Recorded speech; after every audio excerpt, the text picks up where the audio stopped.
Let's go for a ride.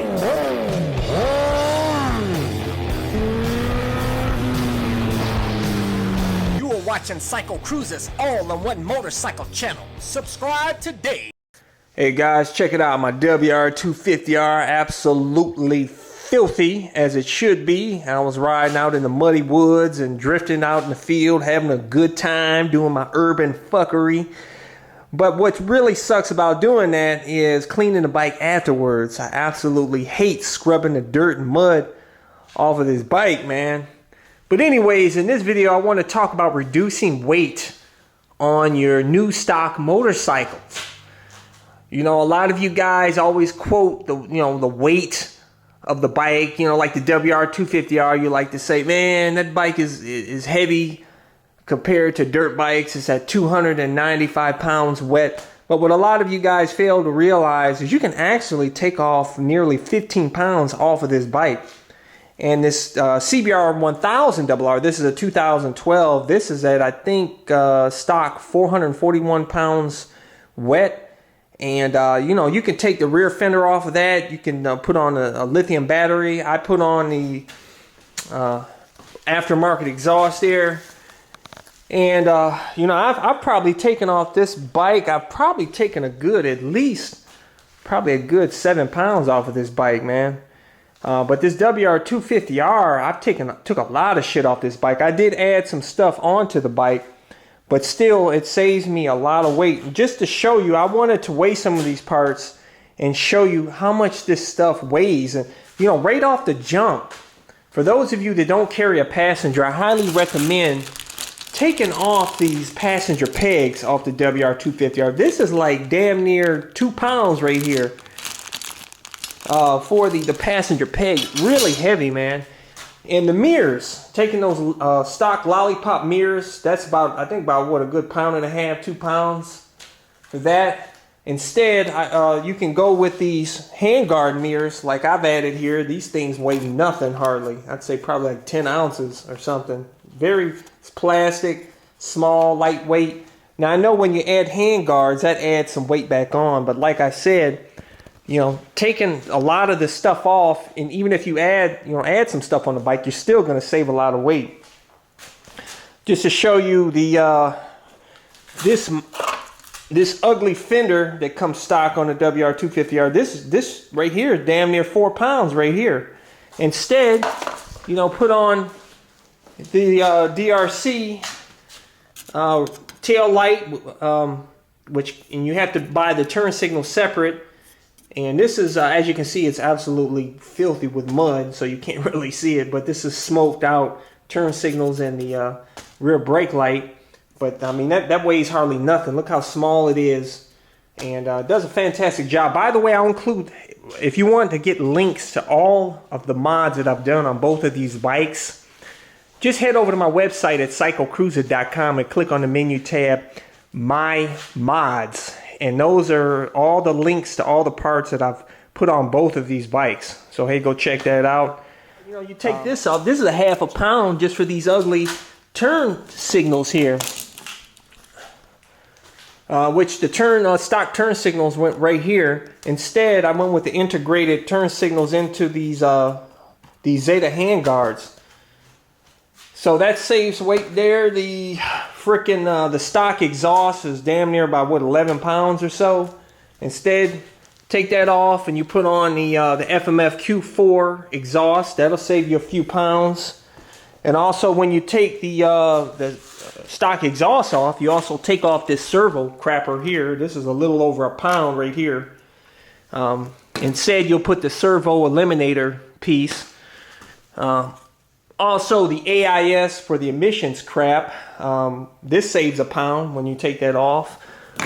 And, like I said, you add stuff back on it, like I put this skid plate here. Some people go with the plastic skid plate, and that'll save probably like 40% weight. But the only thing is that, if you're doing some really hardcore enduro riding, trail riding and going over logs and stuff, you want good protection. And of course, I put in the radiator guard. That adds some weight too, but it keeps the bike bulletproof. So that's definitely needed. But this stock tank here, just to show you, man, this sucker weighs in at damn near 5 pounds, 4 pounds, 13 ounces. As where I put that IMS 3-gallon tank on, it's lighter than this tank. However, it does add an extra gallon of fuel, which you don't necessarily have to fill up the whole, tank if you're just going to be doing some trail riding that doesn't require the extra gas. So, you're going to have a much lighter option with that IMS 3-gallon tank. Very easy to install. Everything I did on this bike was very easy to install. But, for my CBR 1000 RR, taking that stock fender off that bike saved weight too. Instead, I went with the this Blaster X tail light that has integrated turn signals in it. And for the license plate, I have the Competition Works Fender Eliminator kit there. Nice and stealth, looks cool, but yet very visible from the rear, so police won't really bother you. I've never been bothered with that setup. And, like I said, in the past, I told you about adding a lithium-ion battery, which I highly recommend. I put a ballistic battery on this one, and I have not had any problems with it at all. As you can see, I have an integrated, voltmeter. And the battery is always at 13.3 resting volts. And this is another option for those of you that like to, want to put extra controls on your bike like I did. I have the, actually it's very filthy right now, but this is for my power commander. I have dual switch there. One for the stock airbox door and one for the modded airbox door.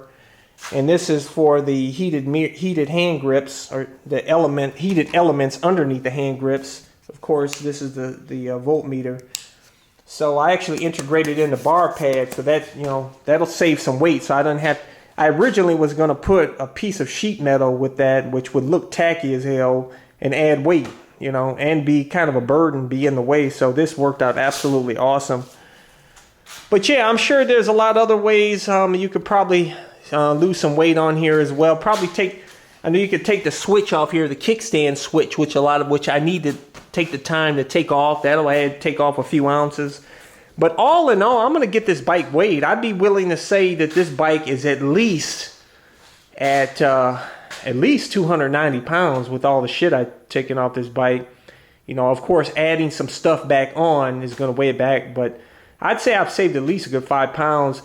And I know a lot of you guys, bitch about the weight, but dude, I've ridden in just raw dogging it in the woods around here, man. And have dropped it in the mud and everything else, and the weight is not an issue for me. I can see for those of you guys that do the long endurance races, where, obviously if you're doing like a 30-mile track or something like that, through some technical woods, some crazy very technical sections, obviously you're going to feel that weight and it's going to wear you out. But there's actually a guy that I'm thinking about having do my suspension, revalve it, and he actually races a WR250R along with his other dirt bikes or whatnot. So this bike is very capable. As you guys have seen, I've taken this out in the mud and just raw dogging in the woods and having fun drifting in the fields. And this bike can do pretty much anything you want it to do. It doesn't have that strong bottom end torque like dirt bikes have, but in replace of that, you have less wrenching to do, very low maintenance, and and also reliability. This bike is going to be able to get, from what I hear, it can get 100,000 miles if you take care of it properly. There's an adventure company in Australia that actually gets they buy a fleet of these and they sell them at 75,000 miles. And it just goes to show you how these bikes are built for reliability, and they will last a long time. No matter if I add dirt bikes in this garage or not, this bike is a staple. The only way I'm getting rid of this bike is if somebody steals it or I beat it to death. And this bike, I've beat it to hell, as you have witnessed in many of my videos. I looped it, doing a wheelie. I did a freaking low side coming out of the woods with mud on my tires. You know, I just did a little high side out there in the fields. I mean, I've dropped this bike numerous times in the woods, fucking around in the mud. And this bike just keeps, it doesn't stop, man. I'll tell you. And look at it. I don't have any scratches on the plastics or anything. It could take a beating. The only damage that I've done on this bike is the stock peg I smashed in when I had that wheelie fail. But other than that, I've had no issues. But like I said, guys, you know, check out my website, CycleCruza.com. You know, all the links to the mods I've done on both bikes. I didn't mention everything. You know, if you want to get these Repsol wheels, I bought these Repsol wheels off of Amazon, guys. So, which I have links to if you want to get them. If you want to see more of my videos, go to my website, CycleCruza.com. Click on the menu tab, My Videos. All my videos are categorized in various playlists. Hopefully you can find something that will inform you, entertain you. Hey, hit thumbs up if you like this video. Share this video with your friends. I appreciate all you guys. Until next time. Hey, don't forget to check out my other YouTube channel that features the original bug-out moto van that is designed and built by yours truly so that I can live in my van with my motorcycle. So hey, check me out at youtube.com/bugoutmoto. Subscribe today. Fender Eliminator kit with the smoke brake signal and turn signals here.